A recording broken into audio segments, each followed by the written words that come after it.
Okay, so are we back in regular session now? We are back and everyone's in, and let me just make sure, Janine, Bob, and Naresh, you can hear us. You're all good? Yep.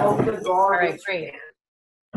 Okay, so we're back in regular session, and I just want to explain that the board members you can mute and unmute yourself. So if you feel like there is background noise and you don't want your dog barking, you can mute yourself.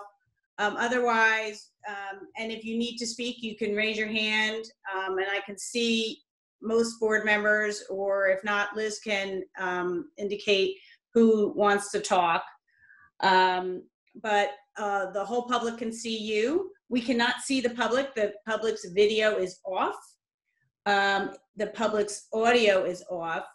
If the public wants, during public comment, to make a comment or ask a question, there is a raise your hand option that they can use, and then we can unmute them, and it'll be the same where we will ask them for their name and where they live, and they can provide their comment.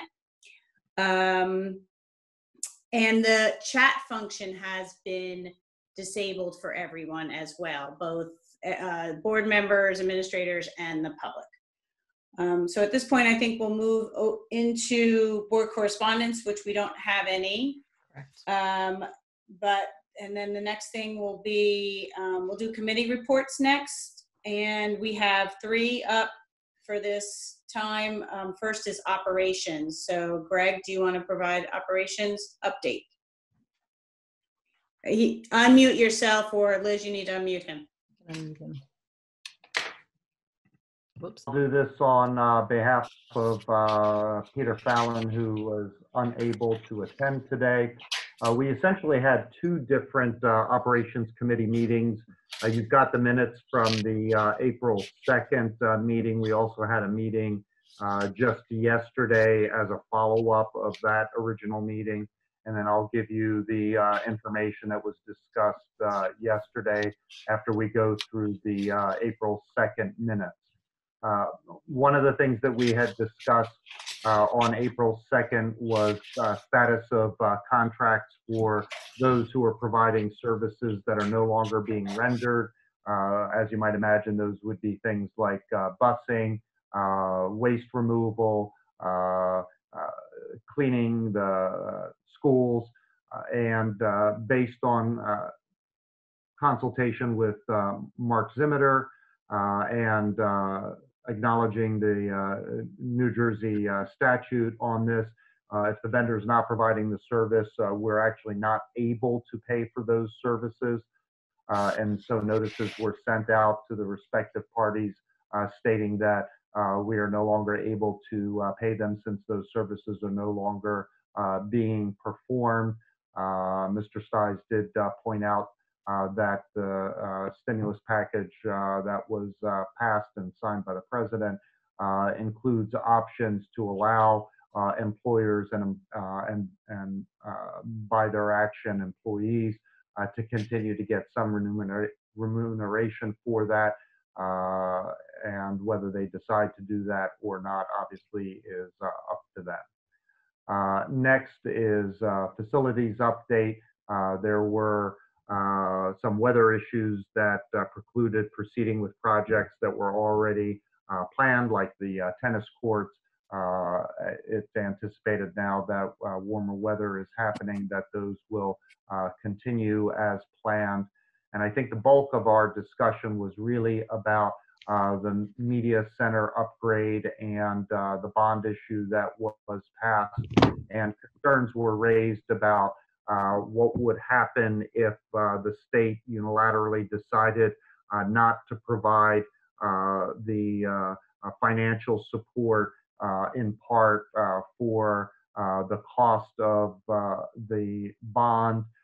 We got information from Mr. Stiles about worst case scenario, which would be that they would completely renege on their typical 40% minus change, which ends up being into the low 30% range versus a 0% range, and thought since the bond has already been issued and that even in the worst case scenario, that we would be able to manage it, that we should go ahead and proceed.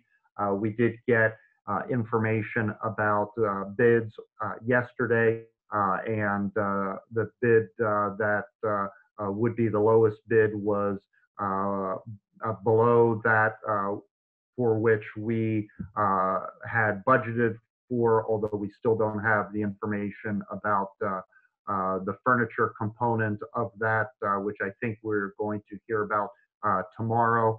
So once we hear about that, then the plan would be to, assuming that it's within our budget, to award those with an action at the next meeting. And I think that summarizes it all. If Mr. Stiles has any comments or corrections? Yeah, just one minor one, not a correction really, but there's a bill floating around in Trenton as we speak. I think it was passed by the Assembly and the Senate. I don't know if it was signed yet by the governor. I didn't follow up with that yet, but that may change those current contracts. The gist of the bill is it kind of mandates us to pay something to some of these contractors for the rest of the year.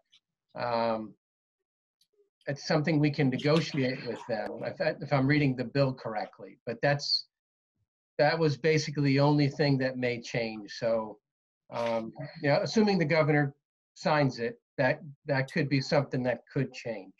Okay. Thank you. That was kind of expected. I mean, I think we all expected he was going to do something on this contractor. At least I thought the legislature would try to pass something on the contractors. So we'll see. Does anyone have any questions for myself or for Tim or any of the committee members? I assume we're going to talk more about the bids during the part of the meeting where we're voting on the bids. We're not voting on them tonight. But they're up for, or, well, we're not voting on them, but we're talking about them under future items. Future, well, they're sort of there under future because we don't have everything. Yeah, so Susan, what we did, we had the bid opening on April 8th. Right. There were 4 vendors, and we still have an outstanding item, and that is the furniture. The furniture bid is not in yet. So it was 2 pieces, the construction and the furniture. So we have the construction bid. It's tight with the rest of the budget, but given what I know what the furniture budget is, which I don't really want to go through publicly because I don't want to tell with our vendors what our budget is. Suffice to say that the furniture budget we have plus that low bidder would put us under the budget, so we could award it. But I would rather wait for those furniture bids to come in so I know exactly what it is. Just in case there's a wild number comes up out of nowhere and it puts us all over. So it would cause us to delay. So rather than guesswork, I would rather have all the numbers in front of me and then give it to you guys. Well, I was just questioning if you could remind us what those different alternatives are. Oh, so the alternatives, which I'm not going to recommend, quite frankly, anyway. Okay. That would push us over the top. But they were more for, the 3 of them were for the IT rooms to replace furniture, lighting, and carpeting. And the 4th one was something that would be good for us for the board meetings. It would be for wireless microphones. Oh, okay. Yeah, for not just us, but for the classrooms in that area. But it's something we can get down the road. I'd rather just pull it out because it's the contract and the furniture is tight enough where it's not worth. I'd rather have a little bit of wiggle room because I assume with all the COVID-19 nuttiness going on right now that you may see change orders and things coming based on where they're ordering this stuff from, potential delays. So all this stuff could be a little tricky. So I'd rather have a little bit more of a contingency. No, I was just so surprised at the variations and from the different vendors of those the 4 alternatives. Yeah. So anyway, it's a moot point, I guess. Yep. Any other questions on operations? I have one for Greg and Tim, I guess, and I'm not sure whether this will come up later or not, but was there any discussion about any information we have from the state regarding budget impacts, impact of state extending the fiscal year to October 1? And was that, covered in operations, or is that something that we would have to contemplate as we are preparing to vote on our budget at the next meeting? Yeah, Bob, we did talk about that on April 13th. What we did was just so you guys know, that the county approved our budget. We did have to do a minor change because we had a little bit of a miscommunication with Greenbrook in terms of the tuition overcharge from last year. In other words, as Bruce used to call it, the true up. When you reconcile the actual versus budgeted, they owe us $247,000. On their budget, they only took half of that, which our contract allows. It's just that we didn't communicate that properly between the two of us. So at the end of the day, we're only getting half of it, but they're going to give us the other half in 1920, which was fine. So the only change was I reduced our capital reserve deposit by about $120,000. And that's something I was going to touch on later, but that, it's just so you know, that was a minor adjustment. Now, with that said, what the operations committee talked about was we got to be definitely cognizant of the fact that they moved the fiscal year from June to September. And the governor was specific that he was saying, well, we're going to have to look at our budget and we have to look at all the variables, the federal aid that's coming in, plus the fact that, the tax return deadline was moved from April 15th to July. So we're going to look at revenues. So that automatically tells you that they're thinking there's going to be less, right? So that being the case, we just have to prepare ourselves. So what part of the things we discussed in the operations committee was things that we have to hold off on and potentially cut within this 2021 budget if the state were to take that state aid away from us on both sides. Not only on the operating budget, but also on the debt service side, meaning the bond payment. So we did spend a lot of time on those two topics. The more immediate one, obviously, was the media center one, because that's a bid that I'm asking the board to approve potentially on April 28th. So we had to kind of get our ducks in a row. Like if they were to take away our state debt service aid, how do we deal with that, right? So we came up with alternative, one being capital reserve, another being you can just flip the note to another year, the second year, and then wait for the debt service aid if that were to come in. But the operating one, what we basically had was I went down a list of possible things we could cut. I don't think I have that in the committee minutes, but I could probably put that in that folder so you guys can all see it. That's probably a good idea. Yeah. But yeah, good point, Bob, because that was definitely, the second the governor said, we're going to shift the budget 3 months down the road, or their fiscal year 3 months down the road, that kind of was a signal like, oh, okay, something's coming. That's why we had 2 meetings.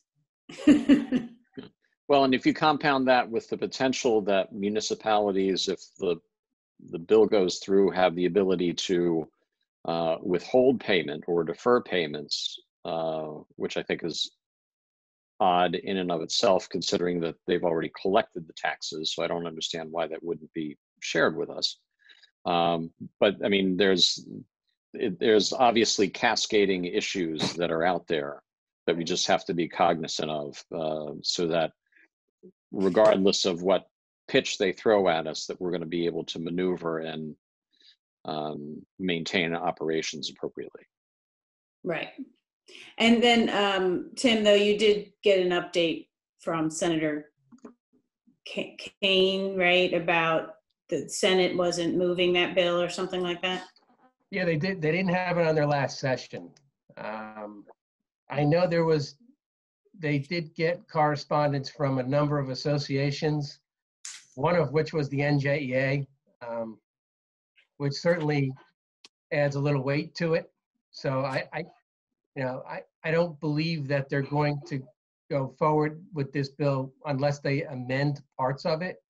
Their understanding, at least Senator Kane was, that you can't ask us to continue schooling under this remote scenario, paying people, and then take our funding Money. away. No problem. So I think they understand that part. Yeah, I don't know why the D2. Assembly didn't. I can't figure that one out. But Yeah, and D2 in the action items is actually the resolution on Resolution. correct. Yeah. Thank you. Any other questions on the operations committee from any board members? Okay, next is negotiations. Greg, you're up again. So we discussed the TSA negotiations in closed session. Things are moving forward. We've been meeting essentially weekly, virtually, and anticipate another meeting next week, and anticipate that closure will be achieved in short order. Great. And the last one is strategic plan. I think, Georgiana, you're going to just give a quick update. Just a quick update to our revised timeline. For obvious reasons, we had to shift things around a little bit. As you may recall, today was actually supposed to be HYA's presentation to the board and a discussion around the findings of the engagement phase, which is the fact-finding phase. For obvious reasons, they could not complete that on time, particularly the surveys and the interviews with the staff. That has since been completed, and so we are going to be moving that presentation to the May 4th meeting, right? Yeah, May 5th meeting. May 5th. Yep. So again, plan remains the same. We're going to have a presentation and a full board discussion. We're just shifting things around a little bit. Okay. All right, so now we are up to the part of our agenda where we have the first opportunity for public comment. The first public comment period is limited to agenda items for this meeting only. The second public comment period will be open to any topic. All comments are limited to 5 minutes.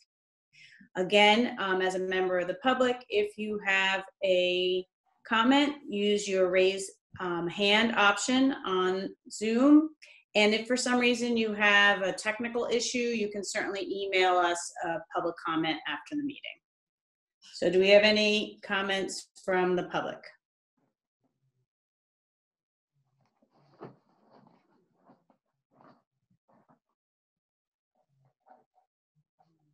Liz, you see anything? You're muted.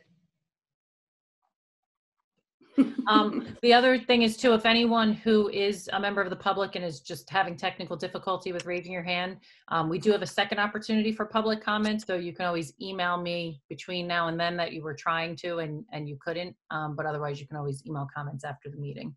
There is nobody with their hand raised. Okay. So at this point, we're going to move into board discussion on the future action items, which are on pages 2 through... Rita, can I just interrupt Sure. you for 1 minute? Did you want me to make Yep. my few minor comments now? Oh, or sure. later? Yep, that's no problem. I know I don't have a formal report in this meeting and I don't want to take too much time, but I did just want to, since we haven't had a board meeting since we were only 2 days into our distance learning, I know that I think what's on everyone's mind right now are all of the end of year celebrations, especially for the seniors. So we're waiting for the governor did say he was going to make an announcement updating the status of the school closure this Friday, April 17th. So we're hoping we will get some more updated information at that point. But I just want everyone to be aware that, you know, from probably, you know, the week before spring break, when we realized this was going to be going longer, we've been looking at different options for some of the different senior celebrations. And we're actually going to be talking to the parents as well as the students, just to get, you know, but Mr. Librera has actually already met with the students to talk about a couple different options, the all school council officers. And so we're trying to get an idea from them what they would like in terms of specifically for, you know, for example, for the juniors, if, you know, we're not able to have their semi-formal this year, would they want to do something in the fall? Do they want to not have anything? And then for the seniors, same thing. Do they want to try and do something over the summer? Do they want to try and do something when they're home from school in the fall? And we're also discussing a number of different options for graduation. So I just want everyone to know that we are already looking at those options in the event that we do end up not being able to come back to school for the rest of the year. And we will certainly, you know, be updating everyone as we move forward with that. But we'll hopefully get some more information this Friday when the governor makes his announcement. And this week we also have launched our Distance Learning 2.0, which does have office hours for the teachers and the students to have more live interaction in small groups. And we did have a number of teachers pilot that prior to the break. And the feedback from both the students and the teachers was very positive about that.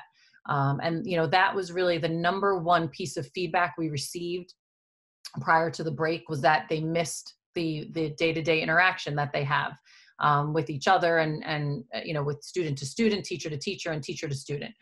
So we're trying to create a structure to facilitate that more frequently. And so far it's going well. So, you know, it's a little different than anything else we usually implement, because generally we try to pilot it, you know, get everyone trained on everything, start trying it out. And with this, we were just thrown right into it and had to get moving right away.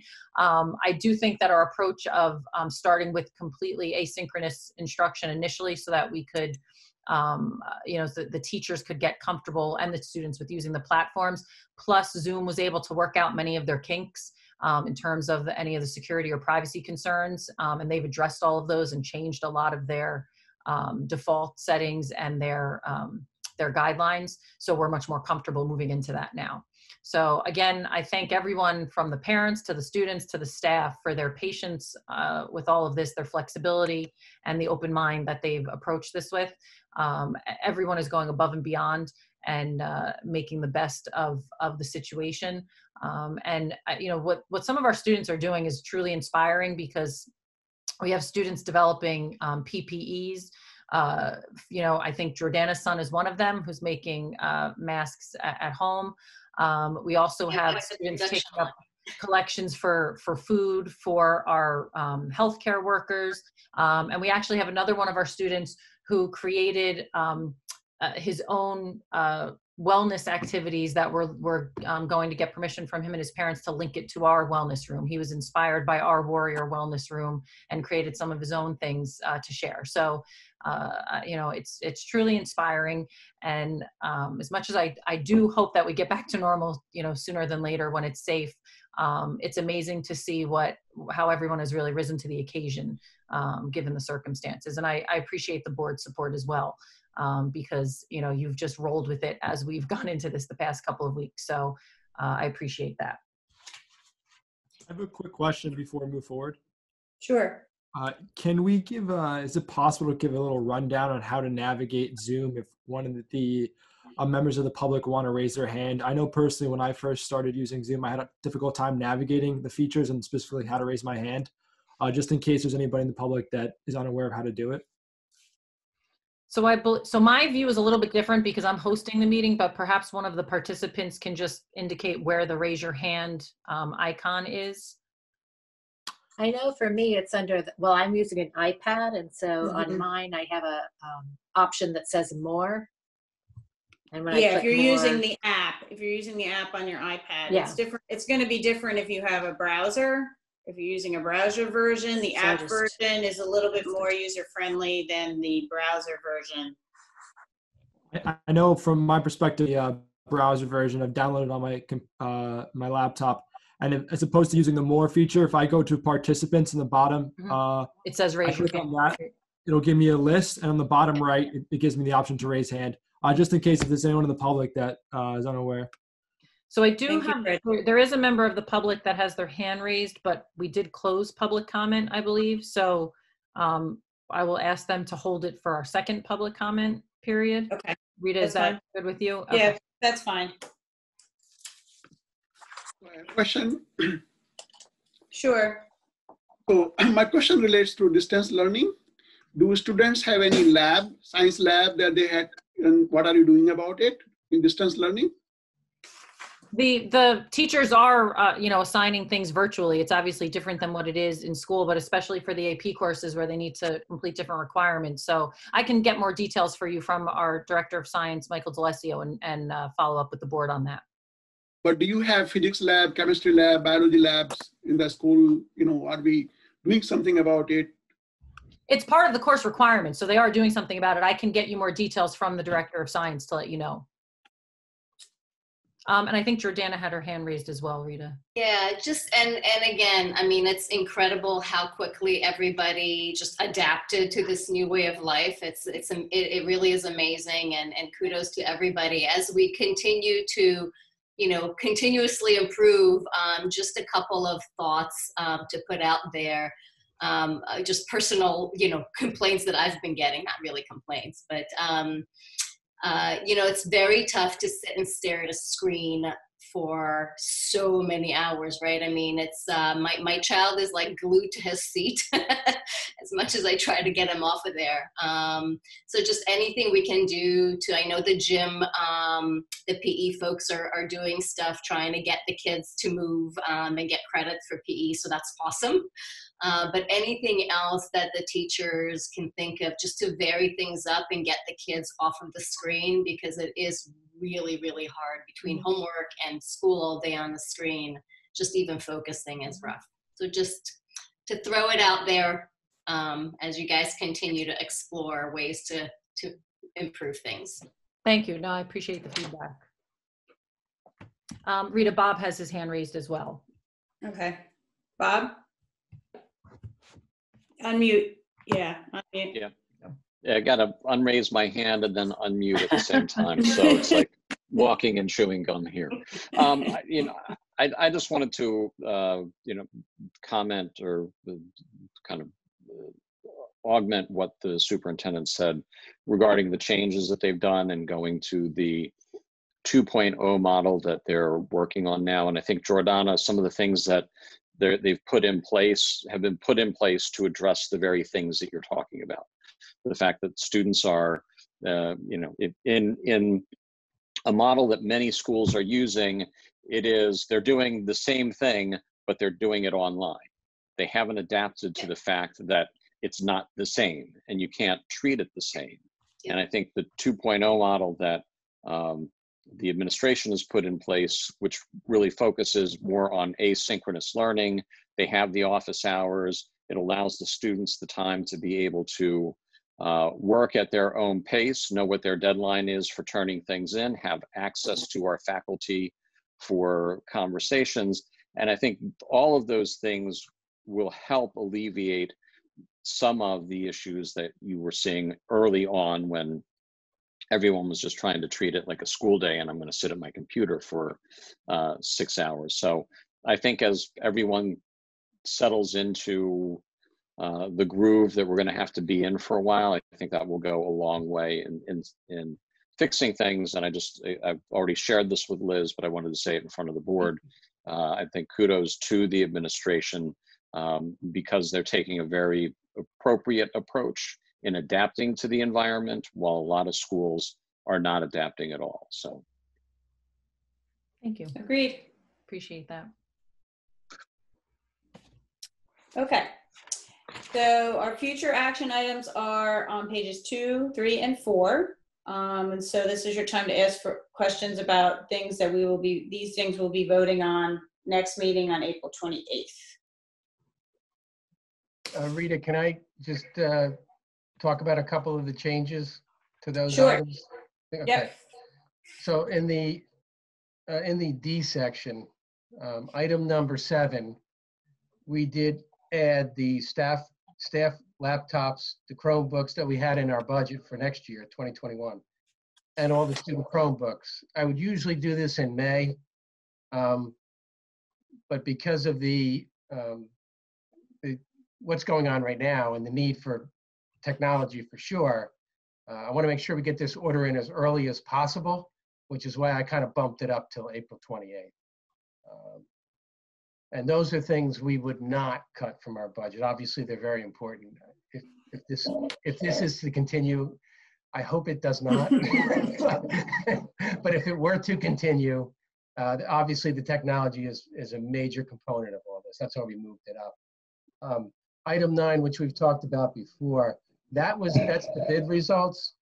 And we originally had this as a item to be voted on, but we moved it to April 20th because we're tight on budget and I wanted that furniture bid to come in. That was it.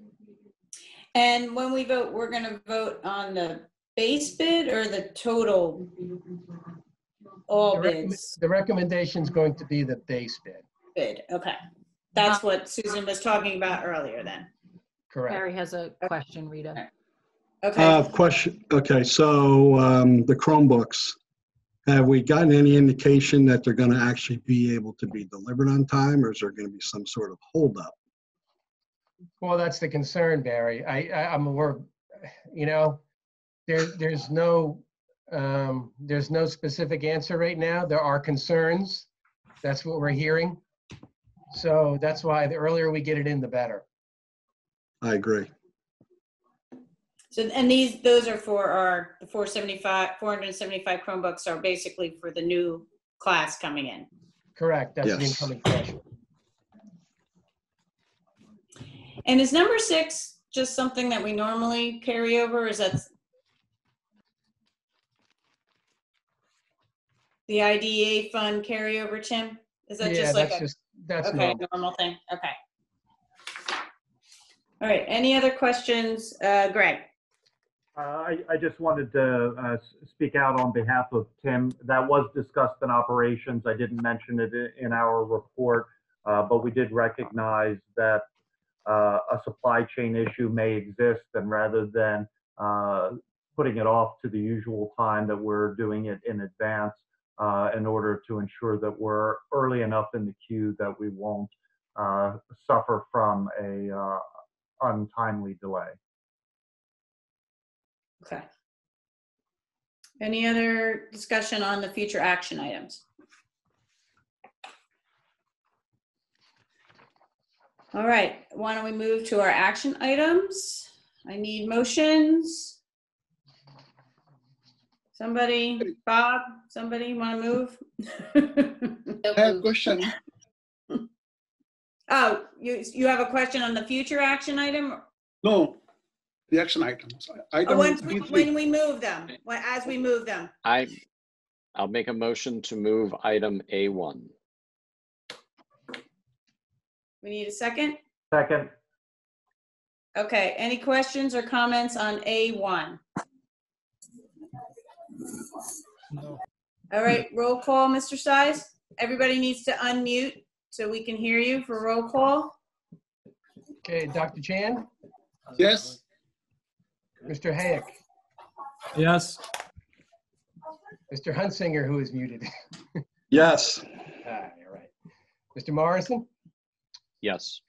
Ms. Potter? Yes. Mrs. Ober? Yes. Dr. Shabilsky? Yeah. Ms. Raban? Yes. And Ms. Barone? Yes. Okay, motion carries. Madam President, I'd like to move items C1 through C8. Second. Tim, did you get the second? Was that Janine? Yes. Yep. I never get a chance now. All right, any questions or comments on C1 through C8? All right, hearing none. Okay, Dr. Roll Chan. call, please. Dr. Chan, Yes. Mr. Hayek, Yes. Mr. Hunsinger, Yes. Mr. Morrison, Yes. Mrs. Ober, Yes. Ms. Potter, Yes. Dr. Shabilsky, Yes. Ms. Raban, Yes. and Ms. Brown. Yes. Okay, motion's carry. Madam President, I'd like to move items D1 through D4. Second. What, not 5? I don't have a 5. Ah, Yeah, that's fine. Actually, Rita, before they vote, if I could just go kind of breeze over the 2 additions that were in the voting resolutions for the Ds. okay, so the 4 and 5 are essentially walk-ons, kind of, or? Correct. We sent out a revised agenda. Tim, what was added to the revised agenda? Which one? Okay, so D4, and there was a D4 and a D5. So D4 is an energy auction, which we do typically around this time every couple of years. We kind of jumped on it quick because we do see the pricing of the natural gas falling. So that auction is actually on Wednesday. So we kind of want to jump quick to get a good price if we could. So that's what D4 is. D4 authorizes that energy auction. And we do it in conjunction with a state-approved vendor, EMEX, which we've used for a couple of years now. Tim, I think Barry, hold on one second. Barry, do you have a question? On this auction, does that lock us in? It locks us in for either a year, 18 months, which we never use, or 2 years. So when the prices start to creep up because oil prices are coming back up, we'll be locked in. Yeah, you're locked in. Okay. My apologies. When did the amended agenda go out? That's a good question. Was it a couple of days ago? No, because It was in the board, well, you know, when you we clicked placed on. it in the folder. Tim, I don't know if Brenda sent it out to everyone after she changed it. Yeah, Does I think anybody if have you just went to D5? the folder. Well, I have the thing is, D5. I have D5. but D4 is It's just different in than the what it was folder. on the original agenda as well. D1 on the original, so we have, D1 is the same. D2, you took off D2 that as it was on the original agenda, which was the bid. That was the one that you were going to approve. So then D2 became the assembly bill. Right. D3 is is what the old D4 was, which is the contract with the Ed Services Commission. So D4 and D5 were not on the original agenda that went out. If you go to your April 3rd email that had the announcement for the meeting and the Google Drive link, you'll get the current revised agenda in that. It was re-put into I have the, D5. it was updated in the Google Drive, but I don't think an email was sent out, a separate email was sent to everyone. Yep. Right, so if you like had printed out the agenda Yeah. earlier than that, yeah. Yep. Yeah, and I can go through quickly and I apologize for that. These things kind of came up very quickly. But D5, what that is we're hiring a HARA consultant to coordinate and oversee. There was an asbestos finding when we first started the project in the, not in the media center itself, but there are 2 small classrooms. One's 110 and 102. Right now, one of our supervisors is in 102. 110 is the next to the foods lab. So those 2 rooms have asbestos findings in the floor tiles. So it's non-friable, which is good, but they still need to be abated because we're changing the flooring. So So Whrh is our consultant for that, and this obviously is a very good time to do that kind of work because nobody's in the building, except for our maintenance guys who are nowhere near that. And it's all kind of confined anyway when they do the work. But again, that's something we really wanted to jump on because we had the opportunity. We didn't expect to have it now, but we do. So Whrh gave us a proposal to oversee that project for $6,320, and that is a professional service. So that's what that is.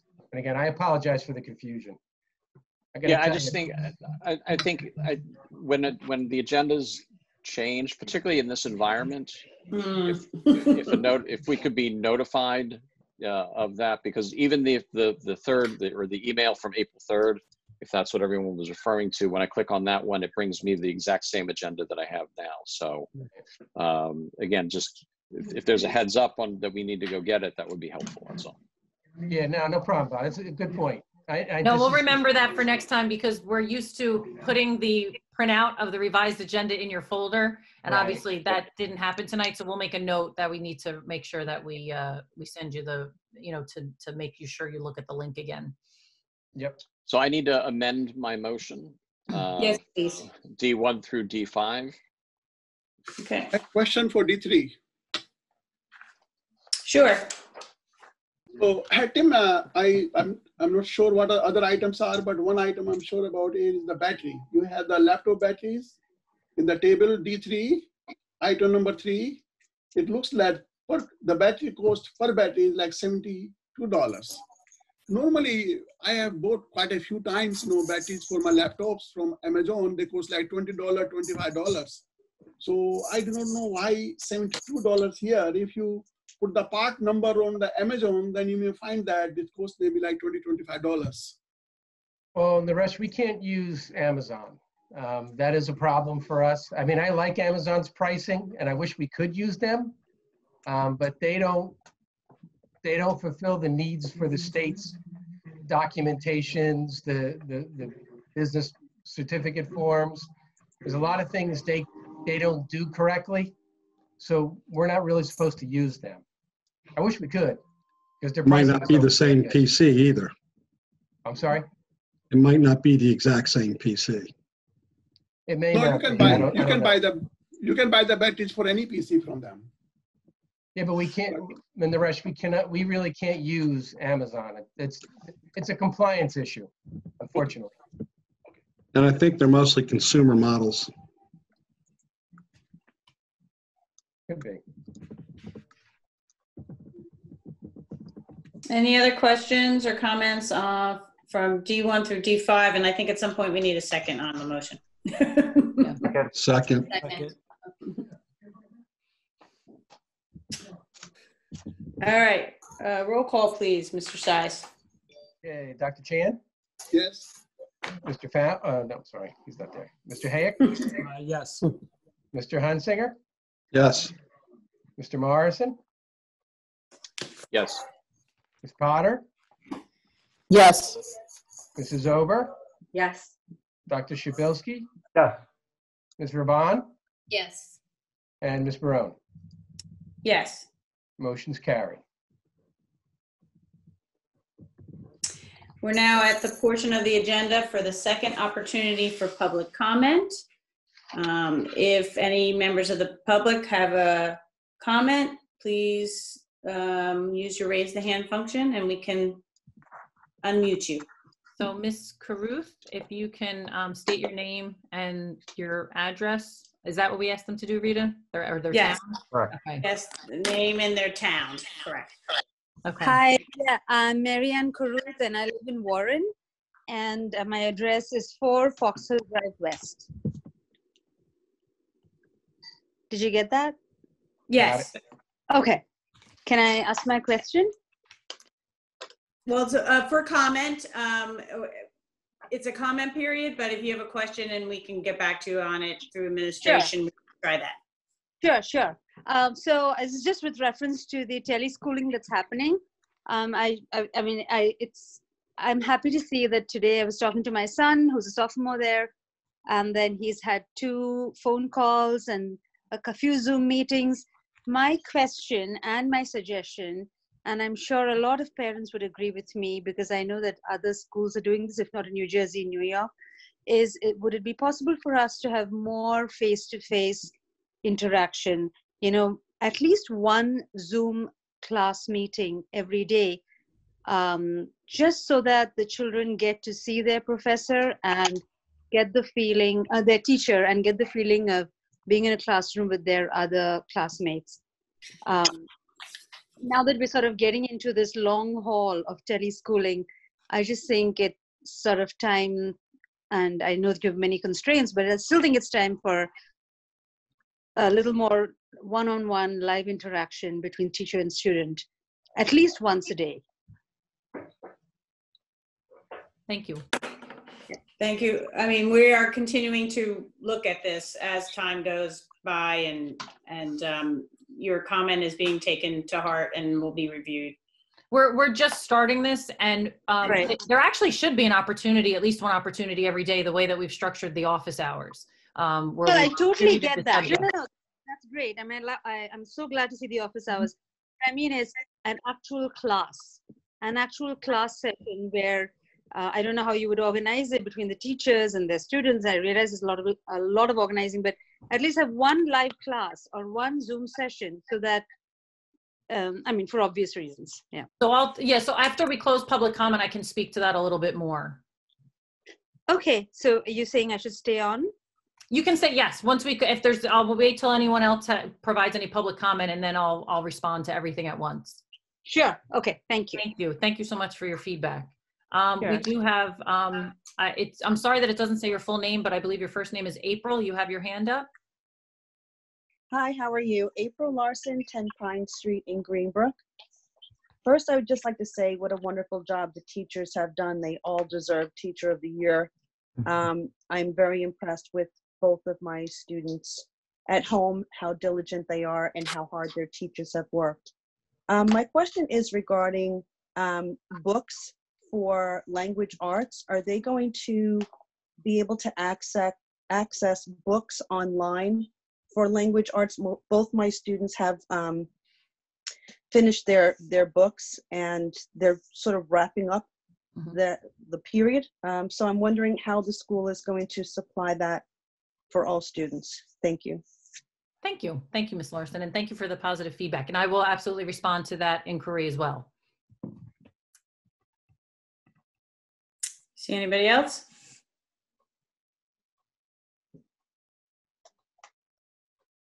That's it. Okay.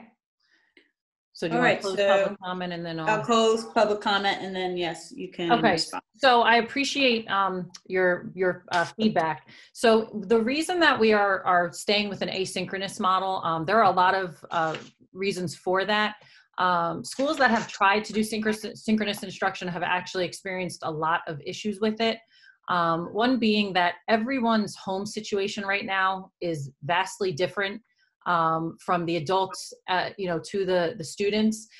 So for some of our teachers, they have children at home that they're trying to care for while they're taking care of their instruction.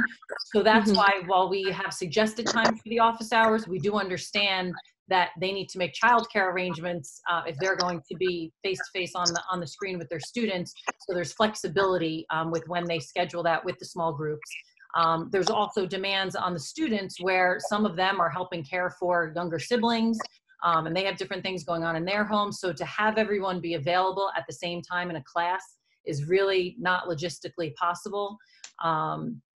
Plus, there are some students that do not feel comfortable being a part of the interactive session. And so that's why we are utilizing those sessions as additional support and not mandatory class sessions. And so now, that being said, this is what we are trying out. So I can almost guarantee that we're going to be making revisions to this as we go through it. But in terms of the feedback we received the first couple of weeks, as well as hearing from other districts who tried a synchronous approach and were not so successful doing it, this is the approach that we're taking. But we are trying to maximize and really increase the live interaction. With regard to the question about the English materials, we actually, a couple of weeks ago, started looking into that. The English supervisor was on top of that, knowing that the students would be finishing the books that they had in their hands. So Tim, I believe we actually approved a purchase for that, correct? For the subscription to the audiobooks or the online books. I know we had discussed that, and I think that's in process right now. That's correct. So, so that way they can access the books virtually. And I'm not sure if they are going to be audiobooks or just digital books. It might be a combination, but I do know that we made sure that we took care of that, so that when the students are done with the current hard copy that they're reading, that we do have materials for them. So those are, great questions. And please, any of the rest of you in the public, as you have those questions, don't hesitate to reach out to the teacher, to the department supervisor, to Mr. Librera, to Mrs. Fallon, or me. Because number one, we're more than happy to get back to you with answers. And while we've also, we try to think of all of these things ahead of time, it's helpful when we get feedback from parents and students, because there's, liable to be issues that we may not have looked at from that perspective. So this is all very helpful as we're all navigating this together for the first time. We're essentially building the plane as we're flying it. So the feedback and questions are very helpful. Right, and everybody needs to remember that where it's a structured sort of one type of environment, when you're in the high school, you can apply very kind of overall rules and ways of doing things. It's going to be a little bit more individualized in this situation, because everybody has different ability to connect, and everybody's got different abilities in terms of time and how they're able to address the teleschooling. So I think our flexibility for both our teachers and our student population and the community is important. Thank you. All right, so other business at this time. Does anybody have any other business? One thing I forgot to mention earlier, with our May 5th meeting, should we move that to a 6 p.m. start time so that we have time for that board discussion about the strategic plan? That's what we were going to do for tonight. So is everyone comfortable with that? Yes. Okay. That's okay with me. Okay, so we'll re-advertise that for 6 p.m., Tim. So the 6 p.m. will be specifically 6 to 7 will be yes. 6 to 7 will be the special portion of the meeting for strategic planning. 7 to 7:30 will be closed session, and then 7:30 will be the regular meeting. Okay. All right. Got it. Thank you. Sorry, I just want to make sure we covered that. All right. I see Freddie. So I have a question about the survey that went out to students and staff and parents. I understand we're coming off of a break. Just curious if there's any updates regarding that. Yes, Mr. Librera was actually putting that together, and he's going to share some of the feedback. Really, the initial, I will share that with you once he compiles that. I can tell you that one of the, when asked what they liked most about the distance learning, getting to sleep a little later was probably one of the number one things that were mentioned. I was actually talking to Rita about this, that, if we can figure this out, I feel like we could figure out starting school 30 minutes later. This presents a good case for that. But they really have all, expressed that, that they're more focused. The parents have even said the same thing. And the piece that what came back overwhelmingly as what they missed the most was the interaction. That was, resoundingly the top comment. In terms of the workload, because we did ask as well, how is your workload compared to prior to distance learning? For the most part, it was the same. However, there were cases where it was more, and there were cases where it was less. So, we've been working with the teachers on that, because I think that was, it was also an adjustment period for everyone, kind of trying to figure out what that sweet spot was for not overwhelming the students, but making sure that they had enough to do. So that's something that the supervisors are working on with the staff as well. The one thing that we're definitely interested on getting follow-up feedback on is, now that we've gone to 2.0, is how has the amount of interaction between the teachers and the students changed after a couple weeks of this. So I'll be very happy to share that with you when we get that, but I will absolutely share a summary of what we collected so far with everyone. All right, thank you. You're welcome. Jordana? Yes, so Dr. Jewett, you mentioned that my son was doing some work with the PPE. So we've got quite the production line in the basement with a 3D printer working 24/7, printing masks and shields. Morristown Memorial folks have been here twice already or more, maybe picking up the devices. But I really want to give a shout out to the Wheat Foundation, our robotics team, Wheat Foundation, for donating $500 towards the filament, because this stuff, there's a lot of it going right now and it's very expensive. So I really want to recognize them and thank them for that. That's great. Rita Bob has his hand raised. That's fantastic, Jordana. Bob? So I just wanted to comment. One of the things that I do here in town is help oversee a group of volunteers that have really just gone above and beyond, and it includes many of our students. And it's been really inspiring to see the way the community has come together, the way our volunteers have come together, the way the students have come together to contribute in ways both big and small, but ways that are meaningful to them. And you heard about it with Jordana talking about what her son has been doing. We've seen these 3D printing factories popping up in households across the community here, with these face shields being prepared and delivered to locations as far away as Jersey City. We've got a whole community of face mask assemblers that have their own underground railroad of moving materials back and forth through town so they can sew these masks that have been, and they've sewn over 1,000 of them that have been delivered to hospitals and frontline workers around the area. And then we've had parents and students that have been volunteering, raising money to help our restaurants by buying meals at the restaurants and then delivering them to the hospitals to support the frontline workers. And last week they delivered 2,000 meals, which is about $10,000 a week that they're pumping back into some of the local restaurants.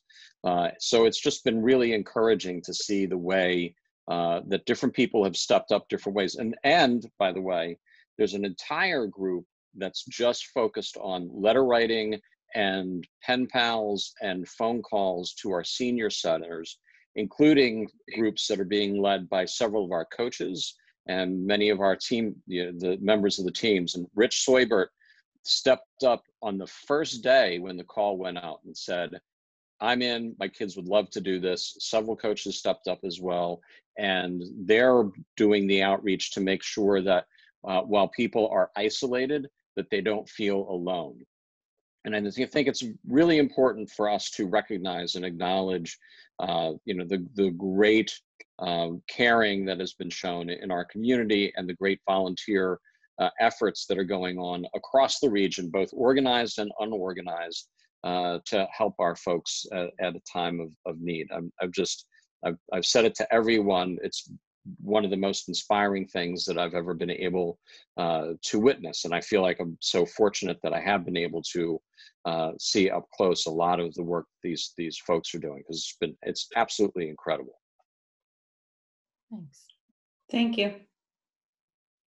Anybody have any other business? Rita, actually, to Bob's point, people have been volunteering, delivering food to our families as well.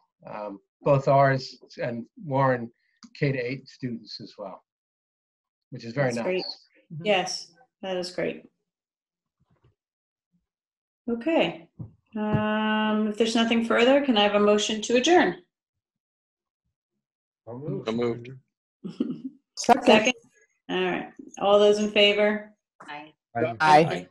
Thank you, everyone. It was nice to see everybody's face. Have a good night. Thanks. Everybody. Thanks that attended. Have a great night, everyone. All right. Bye-bye.